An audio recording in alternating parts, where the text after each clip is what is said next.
J'ai eu une crevaison avant-hier soir. La nuit, en pleine montagne, en Kabylie, avec aucune lumière au milieu de rien. Dieu merci, je n'étais pas seule.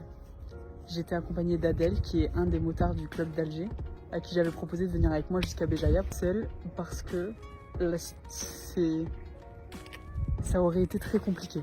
Et ça va me permettre d'être honnête avec vous et de vous parler un peu des aléas du voyage, parce que je partage évidemment du positif sur les réseaux, mais là, je vous cache pas que ça a été... pas une claque, mais un petit retour à la réalité. Où des fois, il faut faire attention à soi. Je vis actuellement un voyage formidable. J'ai découvert tellement de choses, vu tellement de choses, rencontré tellement de gens. Il me reste encore 2 semaines. Et là, ces 4 dernières semaines, déjà, je suis extrêmement chanceuse et reconnaissante pour ce voyage parce que c'est incroyable. Mais je peux pas nier que ce voyage, il me fatigue. Je suis un peu épuisée. Ça va, mais j'ai pas encore trop de douleurs physiques, ça va. Mais je sens que je suis fatiguée.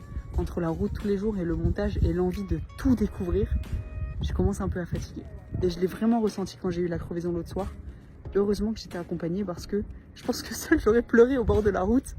Et là, le fait qu'on soit à 2, en 1h30, 1h45, on a changé le pneu, on est reparti. Et hier, je sais que ça m'a mis un coup au moral parce que j'ai eu besoin de dormir toute la journée. Je me suis reposée toute la journée, j'ai beaucoup réfléchi. Et j'ai demandé à Adèle de m'accompagner encore quelques jours parce que je pense que j'ai perdu un peu de naïveté sur le voyage en solo. Je pense que cette crevaison au milieu de nulle part m'a fait me dire si j'avais été seule, ça aurait été très compliqué. Évidemment possible, évidemment.